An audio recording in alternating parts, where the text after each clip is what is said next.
Au niveau de la vidéo sur le trop-plein, l'installation d'un trop-plein sur une cuve à eau, j'ai eu deux commentaires. Alors, comme ce sont des commentaires constructifs et qui peuvent apporter un plus, je les mentionner. Donc là, je vais faire un rapide récapitulatif du système. J'ai l'eau qui arrive, l'eau qui se remplit, et une fois qu'elle arrive au niveau d'un trop-plein, donc qui est rajouté, percé, il est évacué. Donc moi, j'en ai mis un, à peu près au niveau des 1000 litres. Alors, il y a plusieurs précisions. Déjà, si on veut se servir de la cuve plus tard, ça peut poser problème. Et on peut avoir peur de fragiliser la cuve, mais dans mon cas, j'ai pas eu de ce cas. Alors, ce qu'il faut noter, c'est que si vous percez votre trop-plein, il ne faut pas le percer trop haut, car des fois la cuve a tendance à s'affaisser un peu et l'eau va sortir par le milieu et pas par le trop-plein. Donc il ne faut pas la percer au maximum. Il faut normalement il y a une graduation au niveau des millilitres ou légèrement inférieur à quelques millimètres en dessous.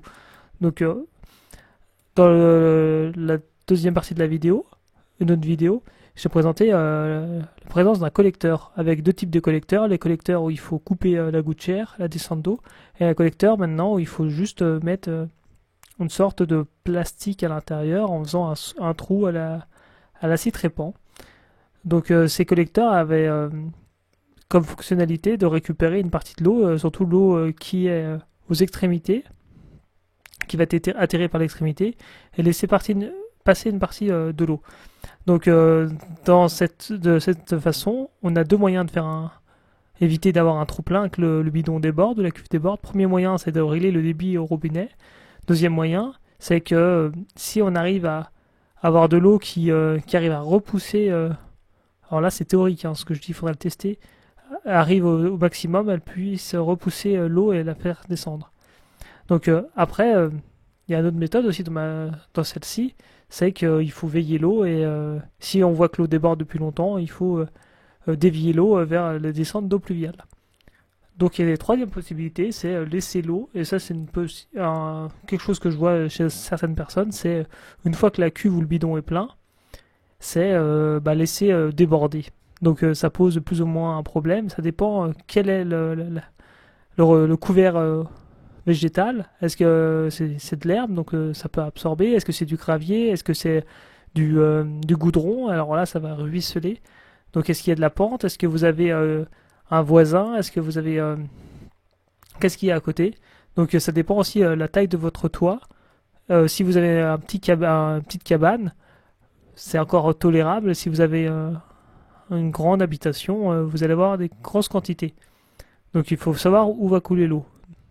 Donc après, il y a aussi une autre méthode, c'est de mettre plusieurs cuves en parallèle, plusieurs cuves qui peuvent être reliées par le sommet ou par le bas, par les robinets, et avoir suffisamment de cuves pour avoir une tolérance, et à part dans les averses très fortes, supérieures à 30 mm par exemple, où là ça va déborder, à peu près on va savoir qu'on va gérer l'excès d'eau. Donc voilà.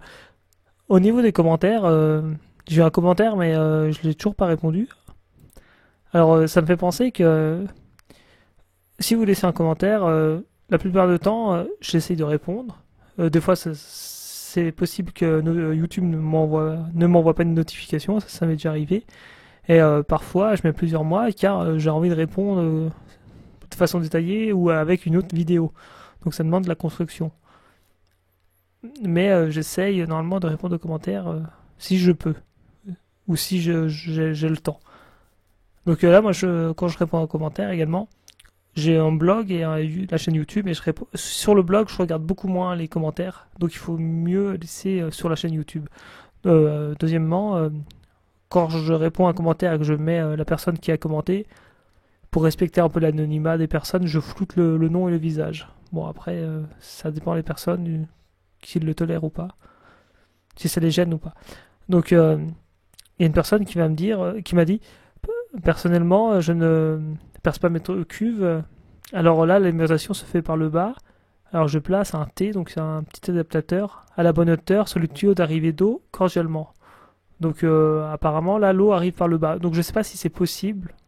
C'est peut-être possible, et qu'il y a un système qui, s'il y a trop de pression, qui s'évacue. Donc je ne sais pas si la personne parle d'une cuve de 1000 litres, donc il y a plusieurs noms, soit d'un bidon.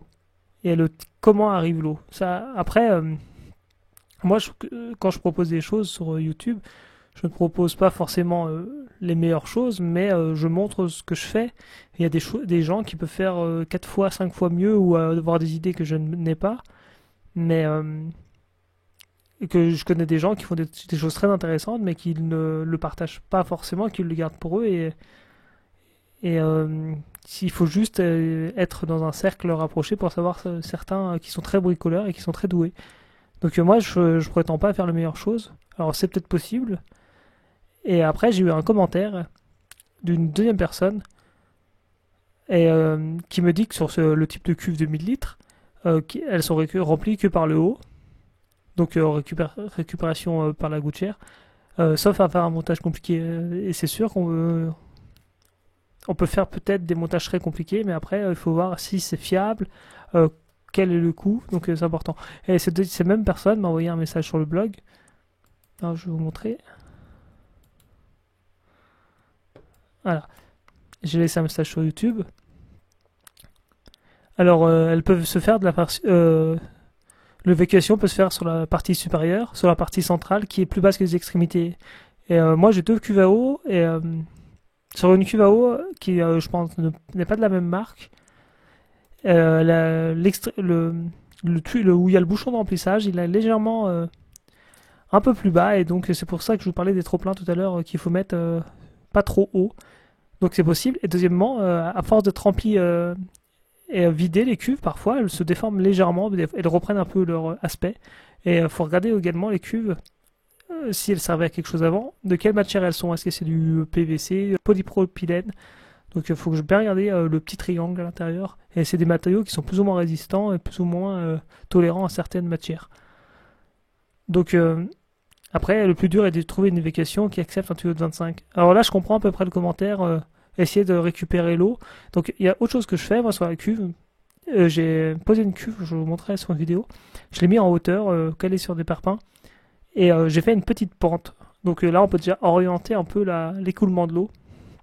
Alors, c'est pas facile de poser sur des parpaings. Moi, je les mets à 1 mètre de haut. Donc, c'est pas facile pour que ce soit bien stable. Et également, si vous mettez une pente, pour pas qu'elle glisse ou qu'elle renverse les parpaings. Donc là, c'est une technique qui peut être posée. Voilà pour ces réponses complémentaires. Donc, des techniques différentes pour les cuves à eau.